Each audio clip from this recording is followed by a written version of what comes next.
विभागीय क्रीडा संकुल समिती बैठक प्रवेशासाठी डिजिटल पडताळणी पद्धती अवलंबावी।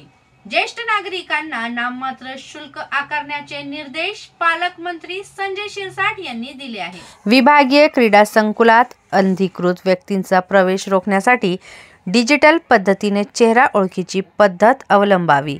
तसेच 60 वर्ष व त्यापेक्षा अधिक वय असलेल्या व्यक्तींना विभागीय क्रीडा संकुलात चालण्याच्या व्यायामासाठी वार्षिक 100 रुपये इतके नाममात्र शुल्क आकारावे, जे केवळ त्यांच्या नोंदणीसाठीच्या प्रक्रियेकरते वापरले जावे, असे निर्देश राज्याचे सामाजिक न्याय मंत्री तथा जिल्ह्याचे पालकमंत्री संजय शिरसाट यांनी आज दिले।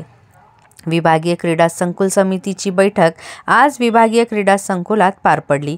विभागीय आयुक्त दिलीप गावडे, मनपा आयुक्त जी श्रीकांत, जिल्हाधिकारी दिलीप स्वामी, जिल्हा परिषदेचे मुख्य कार्यकारी अधिकारी विकास मीना, पोलीस अधीक्षक विनयकुमार राठोड, क्रीडा उपसंचालक युवराज नाईक, जिल्हा क्रीडा अधिकारी बाजीराव देसाई तसेच विभागीय क्रीडा संकुल समितीचे सदस्य उपस्थित होते।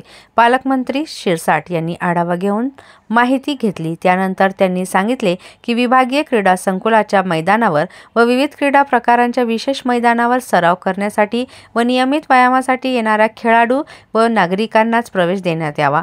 अन्य अनधिकृत व्यक्तींचा प्रवेश रोखण्यासाठी डिजिटल पद्धतीने चेहरा ओळख ही पद्धती अवलंबावी। बालेवाडी येथील क्रीडा संकुलात खेलो मोर ही पद्धत वापरली जाते, त्याप्रमाणे अत्याधुनिक पद्धती वापरावी।